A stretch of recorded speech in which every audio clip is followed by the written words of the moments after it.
दोस्तों नमस्कार है आप सभी को। राधे कृष्णा, नमस्कार। वेलकम है आपका आरती न्यूज़ चैनल में और मेरा नाम है आरती सेन और आप देख रहे हैं न्यूज़ चैनल, जिसमें आज मैं ऐसी धार्मिक विषय पर एक ऐसी न्यूज़ लेकर आई हूँ जिसे सुनना आपके लिए बहुत ज़रूरी हो सकता है। तो ध्यान से सुनिएगा, बहुत ही अच्छी है, बहुत ही इंटरेस्टिंग न्यूज़ है। तो वीडियो को एंड तक जरूर देखिएगा और नए हो तो प्लीज चैनल को सब्सक्राइब जरूर कीजिएगा। अयोध्या नगरी में पहले दिन ही, नवरात्रि के पहले दिन ही एक रामलीला का मंच सजाया गया। इस भव्य मंच पर धर्म और आस्था का संगम देखने को मिला, लेकिन इस बार रामलीला कुछ अलग कारणों से सुर्खियों में आ गई। जी हाँ, बात कर रहे हैं हम अयोध्या की। वजह यह रही कि इस मंच में बॉलीवुड के कलाकारों ने अपनी भूमिका अदा करी।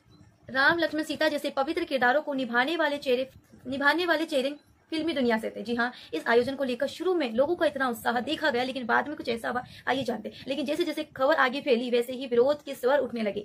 अयोध्या के संतों और महंतों ने इसका विरोध किया, इसका कड़ा विरोध किया। उनका कहना यह था कि रामलीला केवल श्रद्धा और भक्ति से जुड़ी होनी चाहिए, इसमें बॉलीवुड की एंट्री पर सवाल खड़े किए जा रहे हैं। तो देखिए, जान लेते हैं आज का पूरा समाचार। आइए जानते हैं पूरा मामला। अयोध्या में पहले दिन, नवरात्रि के पहले दिन, हाँ जी, 22 सितंबर से अयोध्या धाम में राम कथा पार्क में फिल्मी सितारों से सजी रामलीला का भव्य शुभारंभ हुआ था। भगवान शिव के रूप में फिल्म स्टार बिंदु दारा सिंह ने अपने अभिनय से राम भक्तों का मन मोह लिया और नारद मुनि की भूमिका फिल्म स्टार अवतार गिल और मंत्रमुग्ध अवतार गिल ने, जी हाँ, नारद मुनि की भूमिका अवतार गिल ने सबका मन मोह लिया। पार्वती जी के रूप में बॉलीवुड की जानी मानी अभिनेत्री सोनम तिवारी ने अभिनय किया था। इस प्रकार रामलीला का 7वां साल, अभिनय का रामलीला अयोध्या में 7वां साल चल रहा था। रामलीला में करीबन अभी तक 40 से अधिक कलाकार अभिनय कर चुके हैं। विश्व की सबसे बड़ी रामलीला, जी हाँ, अयोध्या की यह रामलीला विश्व की सबसे बड़ी रामलीला की कही जाती है, सबसे बड़ी रामलीला मानी जाती है। गत वर्ष विश्व भर में 45 करोड़ से ज्यादा राम भक्तों ने इसे अपने घर में बैठकर देखा था। अयोध्या की रामलीला के संस्थापक अध्यक्ष सुभाष मलिक और महासचिव शुभम मलिक ने बताया था कि रामलीला प्रतिदिन शाम 7 बजे से रात को 10 बजे तक दिखाई दे। उन्होंने राम भक्तों से अपील भी की थी कि अपने घरों में बैठकर रामलीला देखने का मजा उठाइए, जरूर देखिए। उन्होंने आशीर्वाद भी दे। रामलीला की प्रमुख भूमिकाएं, आइए इसके बारे में भी एक नजर डाल लेते हैं। रामलीला की प्रमुख भूमिकाएं में महाभारत में अयोध्या की भूमिका निभाने वाले पुनीत इस्सर रामलीला में परशुराम का किरदार निभा रहे।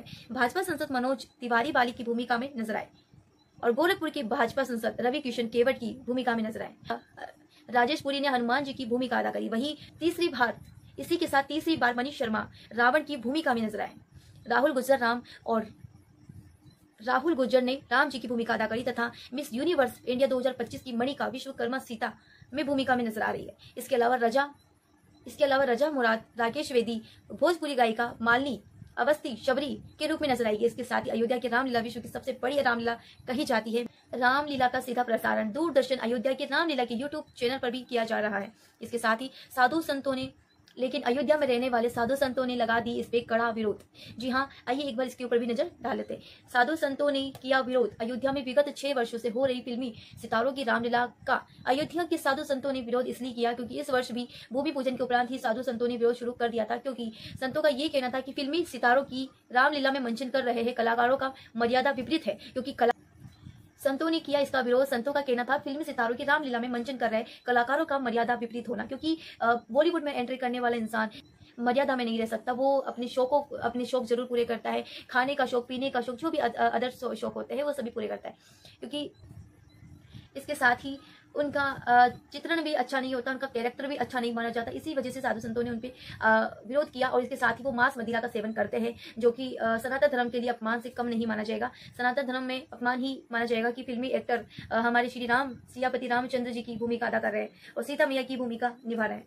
तो देखा अपने दोस्तों, इसके साथ ही संतों का यह भी कहना है कि रामलीला का मंचन सिर्फ और सिर्फ धार्मिक परंपराओं के अनुसार ही होना चाहिए। इसके साथ ही संतों का यह भी कहना है कि इसमें ग्लैमर, चमक धमक से भाव की भक्ति कम हो जाया करती है। इसके साथ ही साधु संतों का यह भी कहना है कि रामलीला का मंच भक्तों और कलाकारों की आस्था और भाव के साथ ही सजना चाहिए। लेकिन कुछ लोग फिल्मी एक्टर के पक्ष में बोल रहे हैं कि ऐसा करने से, उनका तर्क ये है कि ऐसा करने से उनकी रामलीला का प्रचार प्रसार बहुत ज्यादा बढ़ेगा और वायरल भी हो सकता है। अब सवाल ये पैदा होता है कि आस्था और अभिनय के बीच में संतुलन कैसे बनाए। फिल्मी दुनिया के चेहरे भक्ति और भाव को कम कर देंगे या कमजोर कर देंगे, इसमें आपकी क्या राय, कमेंट सेक्शन में जरूर बताइएगा। राम कथा को और भी ज्यादा लोकप्रिय बना देंगे। इस पूरे विवाद में एक बार फिर से रामलीला के मंच पर बहस शुरू कर दी है। नवरात्रि के शुभ अवसर पर यह मुद्दा लोगों की चर्चाओं का केंद्र बन गया। इसके साथ ही आगे जाकर ये देखना होगा कि रामलीला पे हुई बहस और विवाद किस मोड़ पे जाके खत्म होगा। साथ ही मुझे दीजिए इजाजत, फिर मिलती हूँ अगली वीडियो में, अगली समाचार के साथ, अगली न्यूज के साथ, अगली जानकारी के साथ। आप सभी को जय श्री राम, नवरात्रि की बहुत सारी शुभकामनाएं, ढेर सारी शुभकामनाएं। आप सभी के घर में श्री नव दुर्गा मैया का आगमन हो जाए। आशा यही करती हूँ कि भक्ति भाव में किसी प्रकार की कमी मत आने देना और भक्ति भाव से नवरात्रों को अच्छे से मनाना। जय श्री राम, जय माता दी, राधे राधे, जय हिंद, जय भारत।